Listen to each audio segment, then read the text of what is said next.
Lep pozdrav, tudi hvala lepa, da ste se odzvali na naše povabilo. Danes bi vam radi seveda predstavili našo temeljno usmeritev ob temi, ki bo zagotovo postala prevladujoča tema v nadaljevanju našega življenja, vsaj v tem letu zagotovo. To je spremembe zakona o delovnih razmerjih. Kolega Andrej Zorko, naš izvršni sekretar, ima glavno besedo o spremembah zakona o delovnih razmerjih. Izvoli, Andrej. En lep pozdrav tudi z moje strani. Zdaj, že prejšnji teden je minister Svetlik oznanil, to je, da je za delom pričela strokovna skupina socialnih partnerjev, to je, katera naloga bi naj bila spremembe in dopolnitve zakona o delovnih razmerjih. V zvezi s tem pričakujemo, v zvezi s Svobodnim sindikatom Slovenije, da te spremembe in dopolnitve tega zakona ne bodo šle, pa da izključni njihov cilj ne bo dvig konkurenčnosti slovenskega gospodarstva. Dokazano namreč je, da spremembe in da višina, obseg pravic iz delovnega razmerja ne vpliva na konkurenčnost slovenskega gospodarstva. Tako da v prvi vrsti pričakujemo, da bodo spremembe šle v smeri zmanjševanja segmentacije na trgu dela. Prav tako tudi pričakujemo, da se bo agencijsko delo, ki je v času krize pokazalo razmah kršitev pravic delavk in delavcev, uredilo na način, da bo teh kršitev bistveno manj. Tudi seveda pričakujemo, da bodo spremembe zakona šle na področju varstva pravic invalidov. Katera praksa je pokazala, da so njihove pravice v veliki meri ali nedorečene, ali pa so strani delodajalcev zaradi te nedorečenosti tudi kršene. Problematika slamnatih podjetij je bila že v javnosti tolikokrat izpostavljena, da lahko samo ponovim, da seveda tudi pričakujemo, da se bo rešila problematika slamnatih podjetij, vendar ne izključno v tem zakonu, temveč predvsem v zakonu o gospodarskih družbah, se pravi v zakonu, ki ureja ustanavljanje podjetij. Na splošno lahko rečem, da pričakujemo, da bodo spremembe in dopolnitve šle v smeri zagotavljanja večje učinkovitosti varstva pravic delavk in delavcev. Predvsem pa, da bodo spremembe šle tudi v smeri, to je, da se bodo kršitve, katere so iz letnega poročila Inšpektorata za delo razvidne, torej zmanjšale oziroma v nekaterih primerih celo odpravile. V mislih imam predvsem področje delovnega časa, plačila za opravljeno delo, večkrat se dogaja, da delavci ne dobijo plače, ali pa da je le-ta izplačena v premajhni višini. V mislih imam tudi vodenje evidenc na področju dela, da se tudi na tem segmentu nekaj naredi, in pa seveda tudi na področju odmorov in počitkov. Na teh segmentih, na teh področjih je iz letnega poročila Inšpektorata za delo razvidno, da je bilo največ kršitev pravic delavk in delavcev. In še nekaj bi želel poudariti. Zgolj spremembe in dopolnitve, torej, ki bodo šle v smeri učinkovitejšega varstva pravic delavk in delavcev, seveda ne bodo dosegle namena, če se tudi ne bodo povečale sankcije za njihove kršitelje. Prvi vrsti seveda za delodajalce.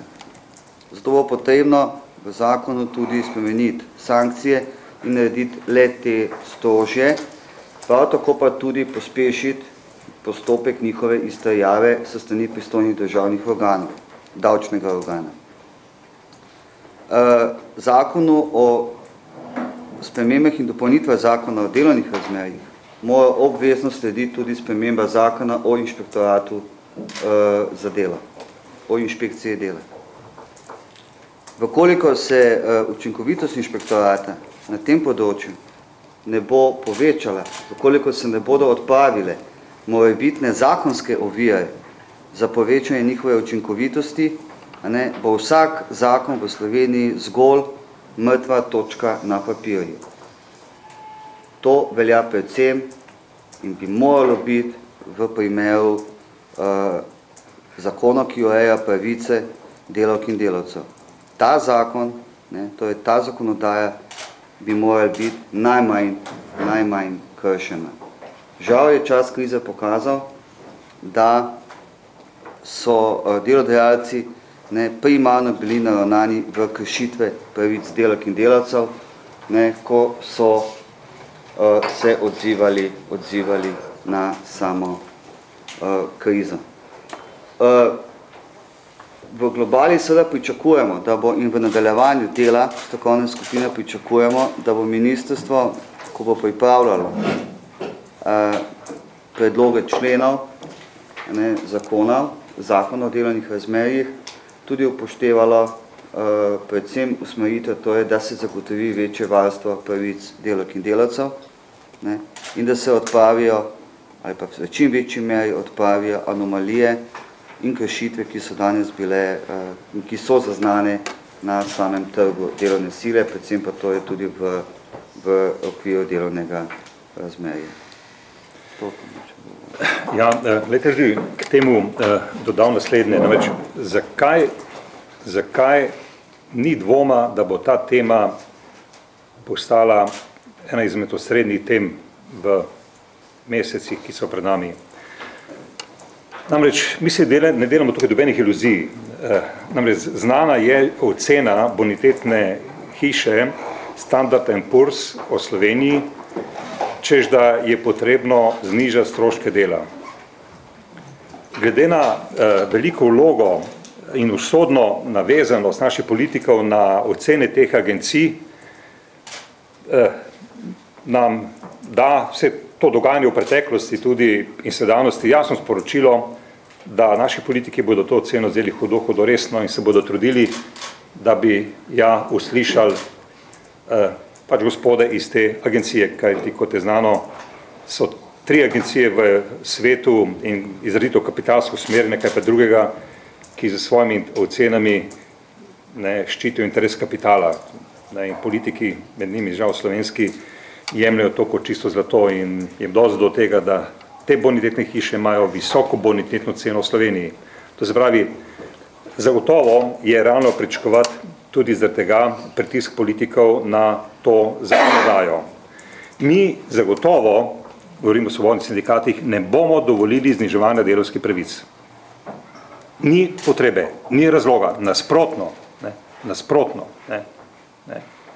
Razmere zahtevajo celo višji nivo varovanja delavskih pravic. Namreč v ozadju ali pa v spredju, vsej ocene so že padle, tako da tukaj spomin ni potreba, da se utruja. Nekateri želijo na področju zakona o delovnih razmerjih, trga dela, okrepiti delovanje tržnih zakonitosti. Ampak mi odgovarjamo, da delo ni blago. Delo ne sme postati blago. Prav zaradi tega imamo zakon o delovnih razmerjih, ki ščiti na drugačen način kot zakoni, ki urejajo delovanje in obnašanje kapitala, prav delo. Kajti delavci so šibkejši člen v tej naši družbi pa sploh. In zaradi tega je smisel tega zakona prav v krizi toliko večji in pravice toliko pomembnejše, ki se varujejo. In jasno sporočilo je, ker vemo, kaj nas čaka, saj svobodni sindikati ne bomo dopustili zmanjševanja delavskih pravic. In katere pravice bi bile, glede na retoriko, ki je bila že izrečena, najbolj ogrožene, realno najbolj ogrožene. To so dodatek na delovno dobo. To je tisti del zakona, ki govori o odpuščanju. Še vedno obstoja del delodajalcev, k sreči ne vsi, ki vidijo bistvo in največ problemov okoli konkurenčnosti v zakonodaji, ki naj bi delavce preveč ščiti, kot pravijo. In tukaj bo zagotovo pritisk na lažje odpuščanje. Mislim, zahteva je nerazumna. V trenutku 100.000 ljudi brez dela se jih odpušča čez noč, bodo gospodje zagotovo ponovili iz železnega repertoarja te zahteve. ponovno bo pritisk na 30-minutni odmor, ne, kot nekaj, kar naj ne sodi v kvoto delovnega časa, ne, torej naj ne bo plačano, ne, v imenu konkurenčnosti. Ne. Potem regresi, zagotovo bo ponovno pritisk, zniževanje stroškov dela na račun regresov, odpravnine, zagotovo.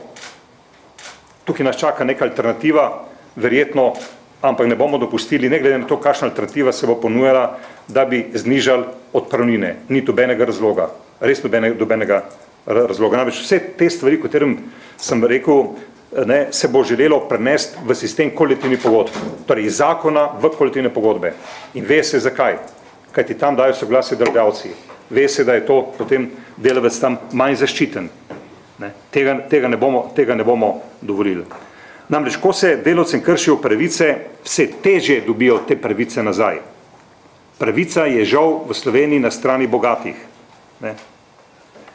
Je na strani tistega, ki se lahko privošči sposobno odvetniške pisarne. Tisti, ki to ima možnost, on je zaščiten. Pravica je na njegovi strani. In za tega prav pri zakonu o delovnih razmerjih, to je pomemben sistemski zakon, ne. To je ta delavska ustava, ne. Ker so vse pravice pomembne. Ne. In tisti, ki se dela iluzij, da bomo tle popuščali, da je zdaj pravi čas ne, strukturnimi reformami poseči, se pač moti. Ne. In s to popotnico gremo v ta dialog in dobro, da javnost ve od samo začetku, ne, kje so ti gabariti, kje so te meje, ne, ker svobodni sindikati pač ne bomo popustili. Smo za dialog tudi tukaj, smo za dialog zagotovo, nikoli ne rečemo ne v tem dialogu, da smo proti dialogu, ampak tisti, ki se dela iluzije, da bo ta dialog spet izkoristil v imenu strukturnih reform, bonitetnih ocen, krize velike, javnih financ, da bo posegel, se pač moti. To je naše temeljno sporočilo. Je kakšno vprašanje?